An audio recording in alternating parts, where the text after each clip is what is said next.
दोस्तों, जय हिंद जय भारत और लोहाना एजुकेशन चैनल में आपका फिर से स्वागत है।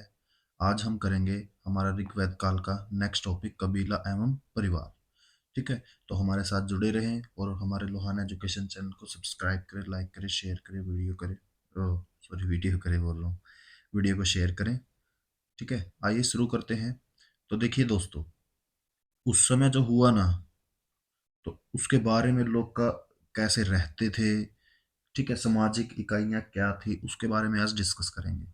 तो देखिए, ऋग्वैदिक समाज की सबसे छोटी इकाई परिवार या कुल होती थी। समाज पितृसत्तात्मक था। तो देखिए, सबसे छोटी इकाई लाइक मान के चले, समाज की छोटी इकाई। देखिए, समाज किससे बनता है? लोगों से। और लोगों में लोग कहाँ रहते हैं? परिवार। एक एक परिवार को जोड़ेंगे, एक परिवार को जोड़ के कई परिवार जुड़ेंगे, कई परिवारों को जुड़कर फिर ही क्या बनता है? एक समाज बनता है। ठीक है, तो सबसे छोटी इकाई परिवार होती थी। ठीक है, और परिवार कौन से होते थे? पितृसत्तात्मक। पितृसत्तात्मक मतलब पुरुष प्रधान। ठीक है, आगे देखिए, ऋग्वेद में परिवार या कुल शब्द का उल्लेख नाम मात्र का उल्लेख मिलता है। आरंभिक वैदिक काल में परिवार को गृह शब्द से बार बार उल्लेखित किया गया था। बाद में देखिए, कई परिवार मिलकर ग्राम गोत्र तथा कई ग्राम मिलकर कबीले का निर्माण करते थे, जिन्हें जिन कहा जाता था। देखिए, जन मतलब जन कहा जाता था। देखिए, कई, अब जैसे परिवार मिला, परिवार मिलके कई परिवार मिले, कई परिवार मिलकर क्या बना? गांव बना।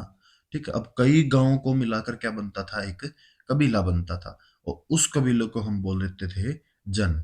बाद में आपने पढ़ा भी होगा भाई, भारत में कितने जनपद थे? 16 महाजनपद थे।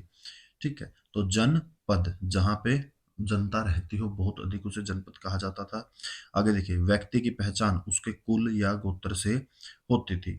लोगों की मूलास्था उनकी जनजाति या कबीले के प्रति होती थी। ठीक है, तो देखिए, लोगों की पहचान कुल या गोत्र से, भाई किस कुल से हो आप, ठीक है, या आपका गोत्र क्या है, तो उससे लोग समझ जाते थे कि ये उस कबीले से होगा।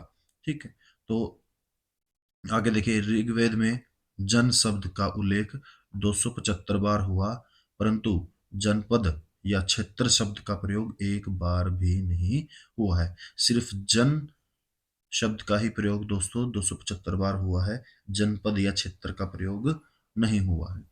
लोग जनजाति से जुड़े थे क्योंकि अभी तक न तो जमीन पर नियंत्रण था और न ही साम्राज्य की कोई स्थापना हुई थी। तो लोग जनजातियों से ही जुड़े थे, यानी कबीलों से ही जुड़े हुए थे, क्योंकि उस समय ना तो ये था भाई ये एरिया या ये जगह, ठीक है, हमारी है, इस कबीले के यहाँ तक ये कबीला रहेगा। ठीक है, या ही कोई साम्राज्य, यानी कोई ऊपर अभी तक राजा नहीं, तो वैसे तो थे, लेकिन एक ठोस तौर पर जो पूरे साम्राज्य को बांध कर रखे, ऐसा अभी कोई राज्य की स्थापना या साम्राज्य की स्थापना नहीं हुई थी। आगे देखिए दोस्तों, आगे हमारा आता है, ऋग्वेद में कबीले के लिए प्रयुक्त एक अन्य शब्द विश्व भी था। तो देखिए, कबीले को कबीला और विश्व कहा जाता था, जिसका उल्लेख 170 बार हुआ है। बहुसंख्यक वेश्या वर्ग। बहुसंख्यक मतलब बहुत ज्यादा संख्या में लोग। एक होता है बहुसंख्यक, ठीक है, और एक होता है अल्पसंख्यक। अल्पसंख्यक, अल्पसंख्यक कम, बहुसंख्यक ज्यादा। वैश्य वर्ग का उदय विष या जनजातीय लोगों से ही हुआ। देखिए, हमारे चार वर्ग थे, आपको भी पता है, ब्राह्मण, क्षत्रिय, वैश्य, शूद्र। तो वैश्य जो व्यापार करते थे, ठीक है, तो बहुसंख्यक व्यापार वर्ग का उदय विषय जनजाति लोगों से ही हुआ है। आगे प्रयुक्त संयुक्त होता था। परिवार क्या होता था? संयुक्त होता। संयुक्त मतलब इकट्ठे रहते थे, ये नहीं कि जैसे चाचा अलग रह रहा है, ताऊ अलग रह रहा है, ठीक है, या अलग अलग रह रहे हैं, चार पांच भाई है वो अलग रह रहे, सभी संयुक्त परिवार में एक साथ रहते थे। परिवार का मुखिया पिता होता था। पिता मतलब उस समय, मतलब मान के चले आपके परिवार में सबसे बड़े आपके दादा हैं, ठीक है, तो उस समय परिवार का मुखिया कौन होगा? आपके दादा होंगे। तो जो सबसे बड़ा होता था ना, वही क्या होता था? परिवार का मुखिया होता था। कई पीढ़ियां एक ही छत के नीचे रहती थी। जैसे कि मैं बताता हूँ, जैसे परिवार में माता पिता, गुरु, बड़ों तथा अतिथि का सत्कार करना 5 धार्मिक कर्तव्य मानते थे, जिन्हें पंच महायज्ञ कहा जाता था। पंच महायज्ञ देखिए, परिवार, माता, गुरु, ठीक है? बड़े और अतिथि, इनका सत्कार करना है। इसी सत्कार को हम बोलते थे पंच महायज्ञ कहा जाता था। अब जहाँ तक ये बात है कि कई पीढ़ियाँ एक ही के नीचे रहती थी, जैसे कि जैसे दादा, ठीक है? फिर उसके बेटे, फिर उसके पोते, ठीक है? फिर उसके पड़पोते, ऐसे, ठीक?